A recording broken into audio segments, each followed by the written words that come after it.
नमस्कार दोस्तों, स्वागत है आप सभी का। पिछले वीडियो में हिंदी से वर्णमाला टॉपिक से देखा था। अब यहाँ पर उसी टॉपिक का वस्तुनिष्ठ प्रश्न देखेंगे। तो किस तरह के प्रश्न पूछे जा सकते हैं उसका अभ्यास, प्रयास, प्रैक्टिस यहाँ से हो जाएगा। चलिए देखते हैं। पहला प्रश्न है, भाषा की सबसे छोटी इकाई है। यहाँ पे 4 विकल्प हैं, विकल्प देखते हैं। पहला है शब्द, व्यंजन, स्वर, वर्ण। तो भाषा की सबसे छोटी इकाई है वर्ण। आप भी कमेंट बॉक्स में अपना आंसर लिख कर प्रैक्टिस कर सकते हैं, क्योंकि परीक्षा बहुत जल्दी है। तो इस समय में जितना प्रैक्टिस हो सके करना है और पासिंग मार्क तक पहुंचने का पूरा प्रयास करना है। तो ये प्रैक्टिस वीडियो हुई है और यहाँ से अगर 1 नंबर का भी अगर बन जाता है तो सफल ही माना जाएगा, क्योंकि पॉइंट के अंतर से जो चूक जाते हैं पास होने से, वो समझते हैं कि एक एक पॉइंट और एक एक नंबर का क्या महत्व है। दूसरा प्रश्न है, वर्णमाला कहते हैं शब्द समूह को, वर्णों के संकलन को, शब्द गणना को, वर्णों के व्यवस्थित समूह को। तो इसका जो सही आंसर होगा वो होगा ऑप्शन डी, वर्णों के व्यवस्थित समूह को कहते हैं वर्णमाला। और इसका जो थ्योरी है वो हमने पिछला वीडियो बनाया था, उसमें आपने देखा है। यहाँ पे उसी से संबंधित वस्तुनिष्ठ प्रश्न बताया जा रहा है, उसको भी अभ्यास करना है, क्योंकि हिंदी से 30 अंक के 30 प्रश्न प्रथम पेपर द्वितीय पेपर दोनों में पूछा जाएगा। अगला है, निम्न में से कंठ ध्वनियाँ कौन सी हैं। तो ऐसे प्रश्न पूछे जा सकते हैं हिंदी में। तो देखिए, क ख य र च ज ट अना, तो कौन सा है जो कंठ ध्वनियाँ हैं। तो इसके बारे में पिछले वीडियो में बताया गया था थ्योरी में। तो अब आपको पता होना चाहिए कि कंठ ध्वनियाँ इन चारों में से कौन सा है।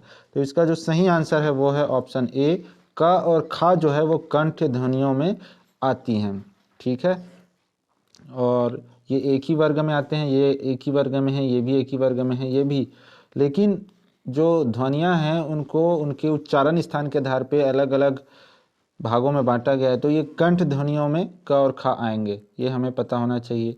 स्थान के आधार पर बताइए कि मूर्धन्य व्यंजन कौन से हैं। अब देखिए, मूर्धन्य व्यंजन मतलब उनके उच्चारण के आधार पर उनको मूर्धन्य व्यंजन कहा जाता है। मूर्धन्य व्यंजन मतलब मूर्धा जो स्थान होता है उनके उच्चारण का।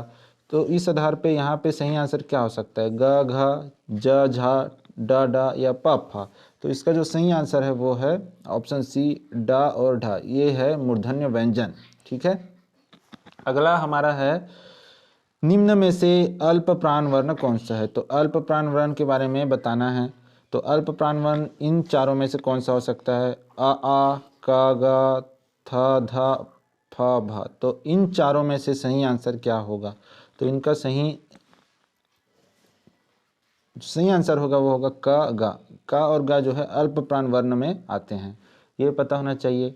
अब हमारा अगला प्रश्न है, निम्न में से नासिक के व्यंजन कौन सा है। नासिक के व्यंजन, ठीक है, तो ये उच्चारण के आधार पर इनका नाम रख दिया गया है नासिक के व्यंजन। तो यहाँ पे स दिया है, इया दिया है, गा दिया है, जा दिया है। तो राइट आंसर क्या होगा इसका, राइट आंसर जो है वो है इया, नासिक के व्यंजन। ठीक है, उसके बाद अगला प्रश्न है, ए वर्ण क्या कहलाते हैं। नासिक्य, मूर्धन्य, ओष्ठ्य, कंठ तालव्य। क्या है इसका सही आंसर, इसका सही आंसर है कंठ तालव्य। इस तरह के प्रश्न वर्णमाला के अंतर्गत स्वर व्यंजन के अंतर्गत पूछे जा सकते हैं, जो कि सिलेबस में है। सिलेबस आपको बताया गया है, नहीं देखा है तो आई बटन में वीडियोस के लिंक आते हैं और डिस्क्रिप्शन में भी वीडियोस के लिंक होते हैं, वहाँ जाके उन वीडियोस को भी देख सकते हैं। या फिर आप सर्च कर सकते हैं Mukesh Sahu classes CGTT syllabus, तो आपको वीडियोस मिल जाएंगे। हिंदी वर्णमाला में अयोग वह वर्ण कौन से हैं। तो देखिए, यहाँ पे 4 ऑप्शन दिया गया है और पहले ऑप्शन में लिखा हुआ है आ, ई, उ, अम, आह।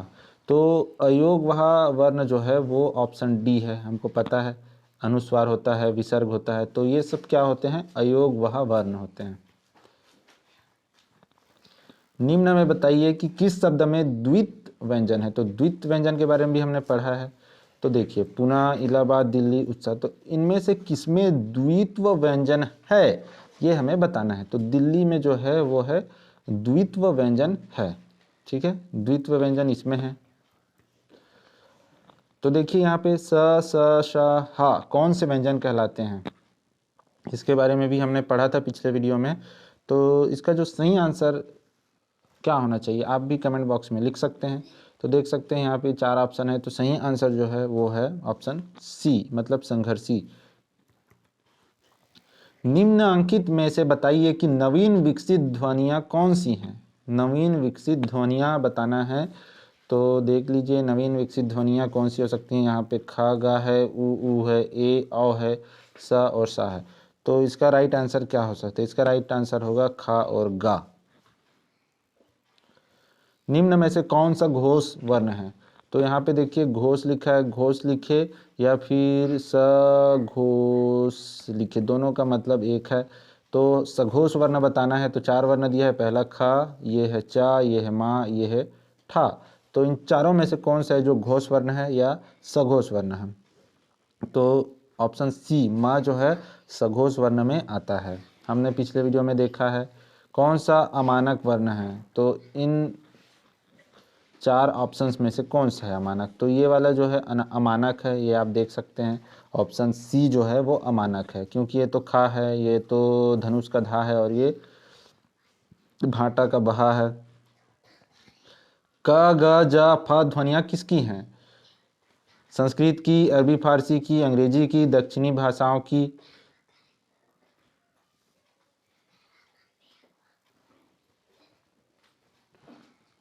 क ग ज फ ध्वनियाँ किसकी हैं? संस्कृत की, अरबी फारसी की, अंग्रेजी की, दक्षिणी भाषाओं की। तो इसका सही आंसर क्या है? इसका सही आंसर है ऑप्शन बी अरबी फारसी, क्योंकि ये देखिए का में तल बिंदु लगा है, गा में भी तल बिंदु लगा है, जा में भी तल बिंदु लगा है, फा में भी।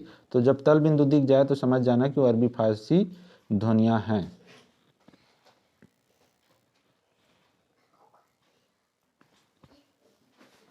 हिंदी में मूलतः वर्णों की संख्या कितनी है?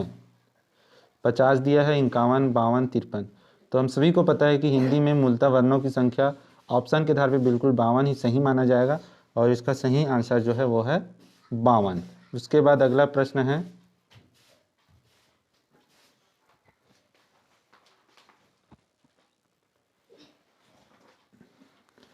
छ ध्वनि किसके अंतर्गत आती है? मूल स्वर, घोष वर्ण, संयुक्त वर्ण, तालव्य। तो इसका सही आंसर जो है वो है ऑप्शन सी, संयुक्त वर्ण में आएगा। संयुक्त वर्ण या संयुक्त व्यंजन छ, ठीक है, जो कि आधा का और षटकोण के साथ से मिलके बनता है। हिंदी शब्दकोश में छ का क्रम किस वर्ण के बाद आता है? तो क्रम पूछा गया है, तो इसका जो सही आंसर है वो है ऑप्शन ए, क के बाद। क के बाद आता है, क्योंकि अभी अभी बताया कि का और षटकोण का सा मिलता है तो छ बनता है, तो उसका क्रम कहाँ पे आएगा? का के बाद ही आएगा। ज्ञा वर्ण किन वर्णों के संयोग से बना है? तो यहाँ पे ऐसा प्रश्न भी बनता है। तो ज्ञा जो है हमने देखा था, ये है जो कि आधा जा और इया से ज्ञा बनता है। इसको कहीं कहीं ज्या भी बोलते हैं, ज्ञा ना बोल के ज्या भी बोला जाता है इसको। अघोष वर्ण कौन सा इन चारों में से? आ, जा, हा, सा। तो अघोष वर्ण पहचानना है, तो अघोष वर्ण इन चारों में से जो है वो है ऑप्शन डी, सा। जो सा है वो अघोष वर्ण है, बाकी तो सभी सघोष है। ये वाला अघोष है। घा का उच्चारण स्थान कौन सा है? मुद्रा, मूर्धा, कंठ, तालु, दंत। तो इसका जो सही आंसर है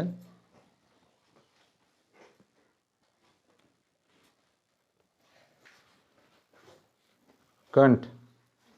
इनमें संयुक्त व्यंजन कौन सा है? तो संयुक्त व्यंजन हमको पता है, ये तो नहीं है, ये भी नहीं है, ये है। 4 ही संयुक्त व्यंजन है, उसमें ज्ञा है, ठीक है। अब अगला प्रश्न है, निम्नलिखित में से कौन सा वर्ण उच्चारण की दृष्टि से दंत्य नहीं है? तो यहाँ पे ध्यान देना है, दंत्य नहीं लिखा है, नहीं पे ध्यान रखना है। ता, ना, द, ट। तो जो दंत्य नहीं है उसको बताना है, तो दंत्य नहीं है ऑप्शन डी, टा। ता है, ना है, दा है, लेकिन टा जो है वो दंत्य नहीं है। जिन शब्दों के अंत में आ आता है उन्हें क्या कहते हैं? अनुस्वार, अयोगवह, अंतःस्थ, अकारांत। तो इसका सही आंसर जो है ऑप्शन डी है। छ वर्ण किसके योग से बना है? तो इसका जो सही आंसर होगा वो हो जाएगा ए, आधा का और षटकोण का सा। तो ध्यान रखें ये षटकोण का सा होना चाहिए, देखिए, क्योंकि ऑप्शन में यहाँ पे शक्कर का सा भी दिया है, लेकिन ये हमारा आंसर नहीं है। हिंदी वर्णमाला में स्वरों की कुल संख्या कितनी है? तो यहाँ 10 भी दिया है, 13 भी दे दिया है, लेकिन आपके पेपर में दोनों को एक साथ नहीं देगा, इस चीज़ का ध्यान रखें। यहाँ पे अगर दोनों दिया भी जाता है तो आपको 13 चुनना है, और अगर 13 नहीं दिया है, 10 दिया है, तो आपको 10 चुनना है।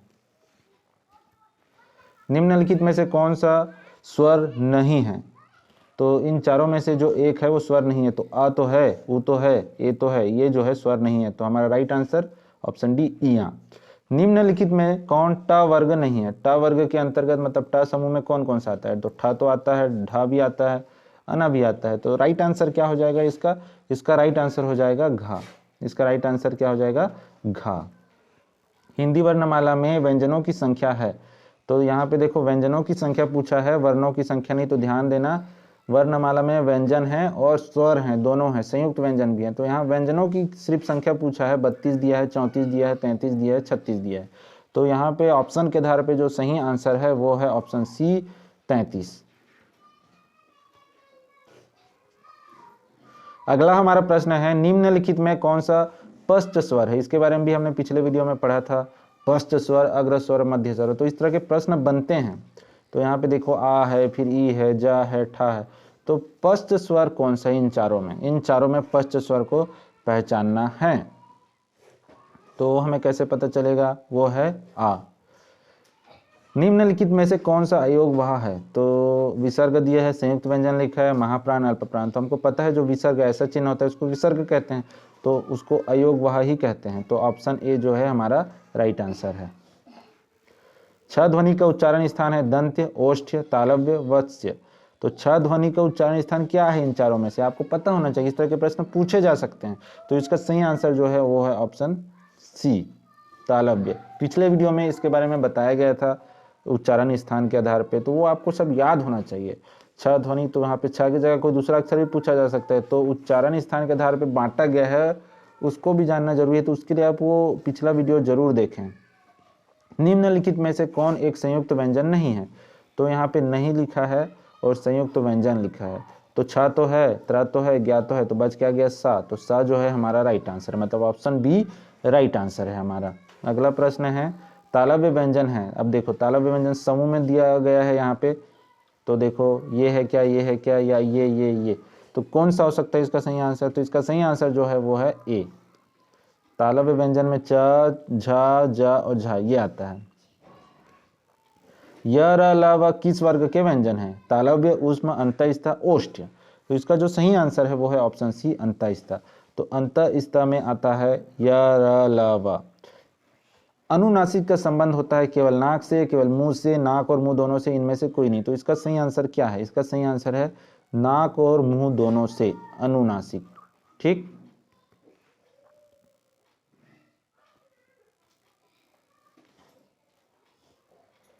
अनुनासिक व्यंजन कौन से होते हैं? वर्ग के प्रथम अक्षर, वर्ग के तृतीय अक्षर, वर्ग के चतुर्थ अक्षर, वर्ग के पंचम अक्षर। तो इसका सही आंसर क्या हो सकता है?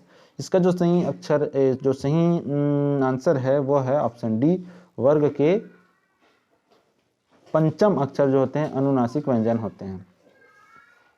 हिंदी वर्णमाला में स्वरों की संख्या कितनी है? 8, 9, 11, 14। तो यहाँ पे देखो स्वरों की संख्या फिर से पूछा गया है, लेकिन ऑप्शन देखिए 8 दिया है, 9 दिया है, 11 दिया है और 14 दिया है। तो इस तरह के ऑप्शन दिए हों तो आपको 11 चुनना है। इससे पहले हमने पढ़ा था 10 और 13, लेकिन जब 10 और 13 दोनों ना हो तो वो 11 देगा। तो 11 चुनना है आपको, ये आपको याद रखना है। व्यापम में भी एक बार पूछा गया था, ऑप्शन में 11 था, ना 10 था ना 13 था, तो 11 ही सही आंसर था। कंठ कोष्ठ ध्वनि का उदाहरण है और, एक, ता। तो सही आंसर क्या हो सकता है? सही आंसर होगा और। ठीक है, यहाँ पे और। भाषा निर्माण की इकाइयों का सही अनुक्रम है शब्द, ध्वनि, वाक्य, पद। शब्द, वाक्य, ध्वनि, पद।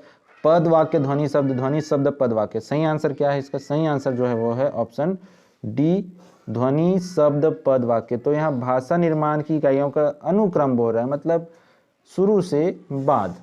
तो सबसे पहले ध्वनि, फिर शब्द, फिर पद, फिर वाक्य। ध्वनि से बनते हैं शब्द, शब्द से बनते हैं पद और पद से बनते हैं वाक्य। निम्नलिखित में से उच्चारण स्थान के आधार पर कंठ से लेकर विवर में उच्चरित व्यंजन ध्वनियों का सही अनुक्रम है। तो देखिए कंठ तालव्य वस्य दंत्य ओष्ठ तालव्य कंठ ओष्ठ दंत्य वस्य दंत्य ओष्ठ कंठ वस्य तालव्य ओष्ठ वस्य तालव्य कंठ। तो सही क्रम हमको पहचानना है, तो हमेशा याद रखें इसका जो सही क्रम होगा कंठ से सही क्रम जो होगा वो होगा ये वाला। सबसे पहले कंठ ही आएगा क्योंकि कंठ से लिखा है, तो दिमाग लगाने वाली बात, बाकी तो ही नहीं सकता। तो कंठ से तालव्य, फिर तालव्य से वस्य, फिर वस्य से दंत्य, फिर ओष्ठ, तो सबसे आखिर में ओष्ठ आएगा। प्रयत्न के आधार पर ला किस प्रकार की ध्वनि है? पार्श्विक, उच्छिप्त, प्रकंपित, संघर्षहीन। इसका सही आंसर जो है वो है पार्श्विक। इसका सही आंसर क्या है? पार्श्विक। प्रयत्न के आधार पर, प्रयत्न के आधार पर ला किस प्रकार की ध्वनि है?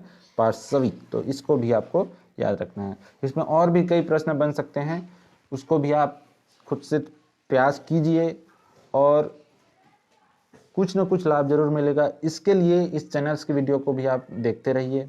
समय कम है, CGTT की परीक्षा जो होने वाली है जनवरी में, 2020 CGTT है लेकिन वो 2022 में होने वाला है, आपको पता ही है, और उसी के लिए ये वीडियो बनाया जा रहा है। तो दोस्तों वीडियो को आप लोग लाइक ज़रूर करें दोस्तों, ताकि आपके लिए वीडियो बनता रहे और आपके लिए महत्वपूर्ण जानकारियाँ आपको मिलती रहें।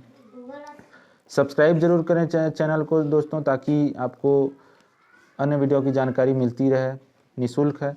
और चैनल को बेल आइकन दबाकर आप ज़रूर नोटिफिकेशन ऑन रखें।